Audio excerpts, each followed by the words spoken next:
Good evening, YouTube. Welcome back to the channel. This is iMac Sports Little Football video, and today I'm going over my Week 10 power rankings for the 2024 NFL season. I do power rankings on the channel every single week, and just like every other week, there's a lot of crazy games this week. A lot of the games this week did go pretty much as expected, but there was some changing in the rankings, so let's get right into it. First off, we have the dumpster fire. We have the Saints at 32, the Panthers at 31, the Dolphins at 30, the Patriots at 29, and the Raiders at 28. The Saints lost to the Panthers this week. The Saints now have not only the longest consecutive losing streak in the league, but they lost to previously the worst team in the league. The Saints only have 2 wins, which is about the minimum that any team has in the league right now. I believe every team in the league has at least 2 wins. And so at the bottom, losing to some of the worst teams in the league. With the longest losing streak, the Saints are 32. I do think that the Saints have a lot of potential. Obviously, I've been saying this for years. I do like the Saints. I like Alvin Kamara, but it's not working out. The coaching situation isn't working out. The quarterback isn't working out. The Saints need to change something before the end of the season. The Panthers are at 31. They moved up 1 spot for beating the Saints. They're still not a phenomenal team. They beat a team that has lost 6 consecutive games. The Panthers obviously are not going to be the world's greatest team ever after this week, but they did win 1 game, which is nice. The Dolphins are at 30. They lost again this week to Buffalo. This was a close game. Miami put up a good fight. They only lost by 3. And once again, this is the second week in a row where Tua has returned, and they have played a good team, and they haven't quite been able to pull the victory, but they played a close game. Miami definitely is not the 30th best team in the league, but I'm not improving them from this spot until I see them win a game with Tua. I need to see them win a game. I need to see them close out a game. They haven't been able to do that yet, so I need to wait until they win one before I reevaluate their team. But they are playing well with Tua back. At 29, we have the Patriots. The Patriots lost this week to the Tennessee Titans. It was a close game. It went to overtime, but ultimately, Drake May's second interception is what ended the game. Drake May has looked good. He didn't look as good today as he has previously. I don't like how much he put his head down and ran with the ball today. I thought he was being a little too risky, a little too dangerous, but it was a good game overall, and the Patriots played well. Moving on to the Raiders. The Raiders are at 28. The Raiders had a horrendous week this week against the Bengals. They've now lost, I believe, 5 games in a row, although this was one of the hardest stretches of schedule any team's going to have for the season. The Raiders made it through. Not a whole lot to be said about them. It was a tough stretch of games, but they were able to close it out. And they've lost all of them, but hopefully they'll be able to start winning some games now that their schedule is going to get a little easier. Moving on to the quarterback questions, we have the Jaguars at 27, the Giants at 26, the Browns at 25, the Titans at 24, and the Jets at 23. The Jaguars lost once again this week. They played okay. It was a close game for the majority of the game, towards the end of the game, but Trevor Lawrence played horrendously for the first half. I really think that at some point in the season they need to start playing Mac Jones, see what Mac Jones has with this offense. The Jaguars' offense was pedestrian. They got a defensive touchdown. They got some really good yardage on some turnovers, but overall the Jaguars' offense was horrendous. Trevor Lawrence was not efficient. He turned the ball over a couple times, and overall Jacksonville played a very poor game of football. The Giants also, they played a pretty decent game.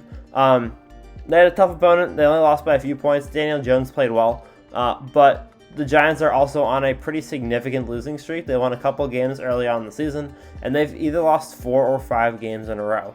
Daniel Jones, again, is not the solution. Daniel Jones is not worth $40 million, but he can play well every once in a while. Just not enough to win too many games. The Browns are at 25. The Browns got whomped this week. Jameis Winston was playing once again. He played terribly. Last week they were able to play good enough to beat the Ravens. This week their offense looked like a completely different team. The Browns could not get anything going on offense, and it was just a very poor performance. With the Jameis Winston addition, I did move the Browns up last week. This week they moved slightly down, not by a whole lot, but I'm tempering my expectations for how they can perform with Jameis Winston because of how this week went. The Titans are at 24 and the Jets are at 23. Both of these teams won this week. The Titans beat the Patriots, which moved them up a couple spots, and the Jets were able to pull out a victory against one of the better teams in the league, the Texans. The Jets played very well. Aaron Rodgers had one of his better games of the season. Davante Adams, we finally saw the Davante Adams-Aaron Rodgers connection. With that being said, there is still a quarterback question in the Jets locker room because Aaron Rodgers has not been himself. On the Browns, obviously, on the Titans, obviously Mason Rudolph is the starter right now, but he's playing well, so that's not necessarily a question. But Aaron Rodgers has not been playing well, even with all the receivers that he has. He needs to really start stepping it up if the Jets want to kind of start turning around the season. They won't be able to make the playoffs at this point, but they'll be able to at least make a statement and say, hey, we're not the worst team in the league. We can actually contend next year once we add a couple more pieces. Moving on to good at beating bad teams, we have the Cowboys at 22, the Bears at 21, the Seahawks at 20, and the Colts at 19. I might actually change the name of this category to mediocre at beating bad teams, because even beating the bad teams they're not too great at. The Cowboys are at 3-5 for the first time in a long time. They are not having a good season. Mike McCarthy is not doing too hot there. I do think that I don't think Mike McCarthy is entirely the problem, as he has been the coach the last couple of years when they've had relatively decent success. But their run game obviously is suffering without Tony Pollard. The offense has not been clicking every single week. Last week, CeeDee Lamb and Dak Prescott combined for, I believe, over 150 yards, which was just pretty nice, but this week it did not go the same way. And overall, the Cowboys offense really just needs to reset and find what they are good at. It was a close game this week. They played against the Falcons. Most of the reason why they lost was because Kirk Cousins continued Kirktober into November, and he had a very strong start to the season, to the month of November. He had a couple hundred yards. He had 3 touchdowns, no picks, nearly a perfect passer rating, and the Falcons' offense was just too much for the Cowboys to handle. At 21, we have the Bears. Caleb Williams is continuing his rookie season. It's been an okay season. He has not been as good as Jaden Daniels, but he's had an okay year. They're down to 4-4 after they lost this week, and overall, the Bears have had about as good of a season as you can expect from a rookie quarterback. It hasn't been terrible, but it hasn't been phenomenal. And the Bears have beaten a lot of bad teams, but every time they've played a game against a competitive team, they haven't played too well. They've either been blown out or it's been a relatively bad performance. This week, the Cardinals beat them 29-9, which was a 3 or 4 score win. Not a lot going for the Bears right now. They need to kind of figure out their offense before they can start winning some more games.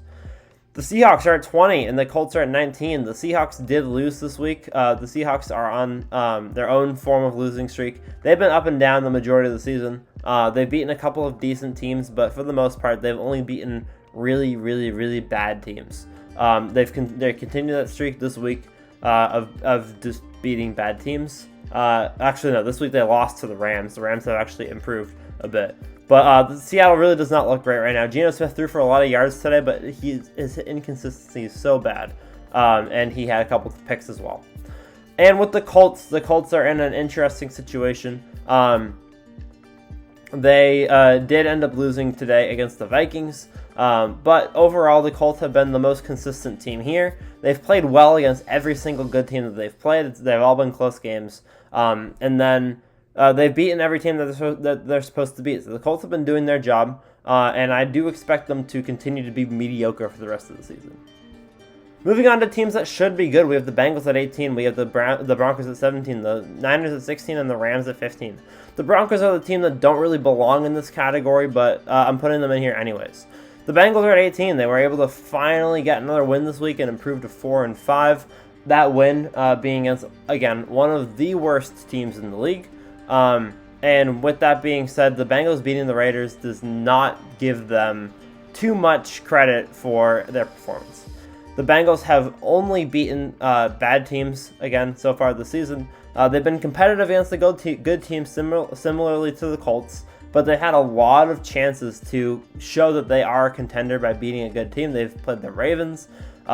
They've played Washington, right? They've played a few good teams. I'm blanking on some of the other ones right now, but they've had a very tough schedule, and they haven't been doing well with it. They're 4-5. They've lost almost all their games to decent teams, and they don't look like contenders currently.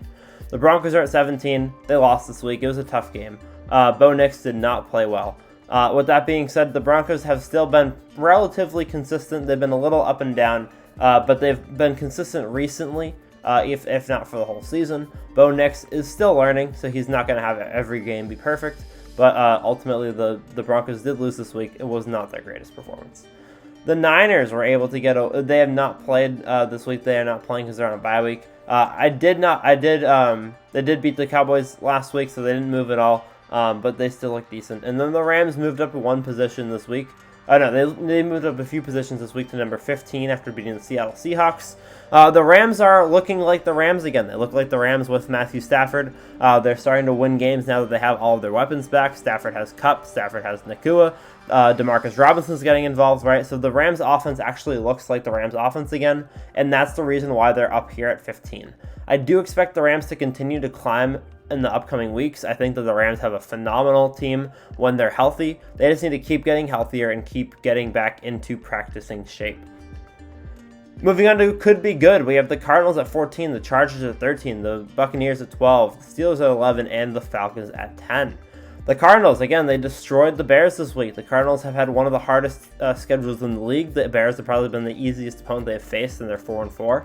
And the Cardinals are 5-4. They're winning their division with the hardest schedule in the league. And I'm very impressed with how they've played. I'm very impressed with James Conner's ability to do this at his age. I'm impressed with Kyler Murray's ability to spread the ball around and not just get to Marvin Harrison Jr. every play. They have a very balanced offense. Their defense is not atrocious, right? And the Cardinals are playing a good football. I'm excited to see them win their division, beat the 49ers, dethrone them, and then hopefully move on in the playoffs, because I do like the Cardinals. Number 13, the Chargers have had a pretty decent season so far. They continue to win games. Again, they haven't really beaten anybody too impressive, but they also have had a relatively under-the-radar season.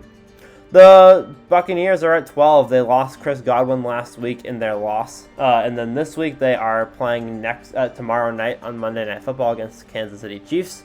I do expect them to lose tomorrow night. If they do lose, then they will be moving below the Cardinals and the Chargers. The Buccaneers have had a very strong season so far. Baker Mayfield is an MVP candidate currently. A little less so after last week, but he's still an MVP candidate. Tampa has not moved at all this week because they haven't played yet, but if they do lose tomorrow, then they'll be moving down to 14th. The Steelers are at 11. They also did not play this week, so they will not be moving. And then the Falcons are at 10.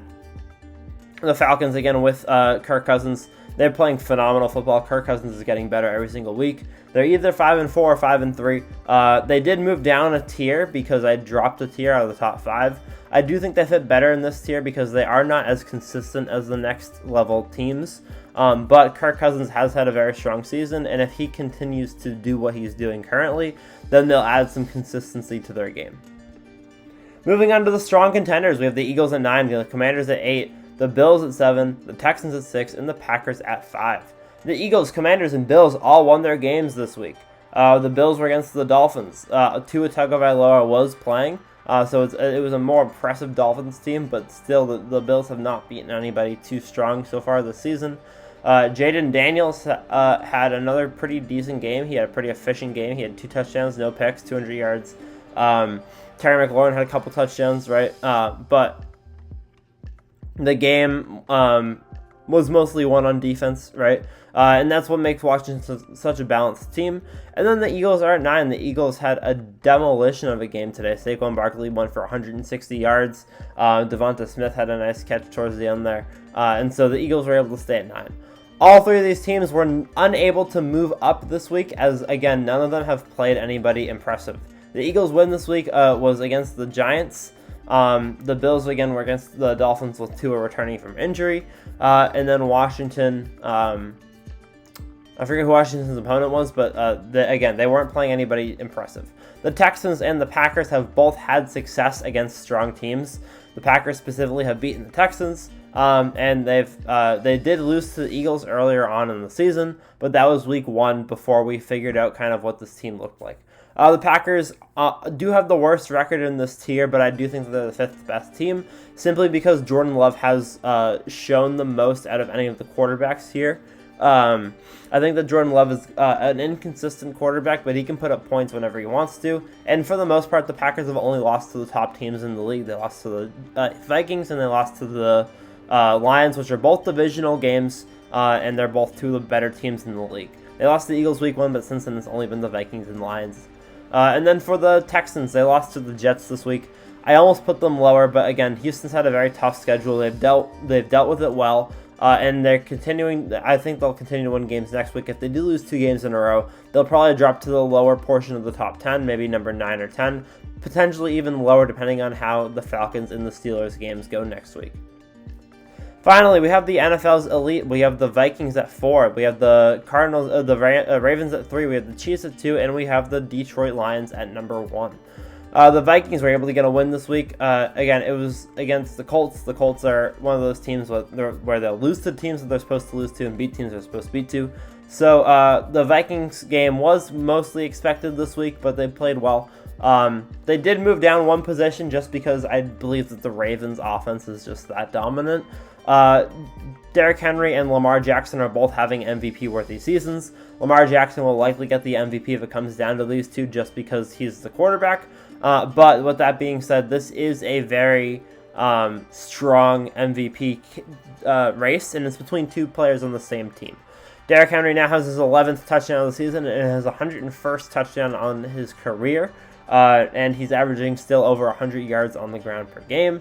Lamar Jackson has a passer rating somewhere close to 120 passer rating, which is almost near Aaron Rodgers' record. And he seems to be more and more efficient every single week. Kansas City plays tomorrow night against the Buccaneers, so I have not changed their position. And then the Detroit Lions kept their position at number 1 after playing a very strong and very commanding win against the Packers tonight. They beat the Packers 24-14, so it was a very strong win. And the Lions handled themselves well. They were able to handle the pressure of only having that one loss, right, and then trying to continue to keep that. They lost to the Buccaneers early on in the season, but since then the Lions have been unstoppable. So, thank you guys for watching. I hope you guys enjoyed. Make sure to leave a like and subscribe to the channel if you're new. I do power rankings on the channel every single week, so please let me know if this is something you enjoy. Come on back next week for more, and I'll see you guys all in the next one. Peace.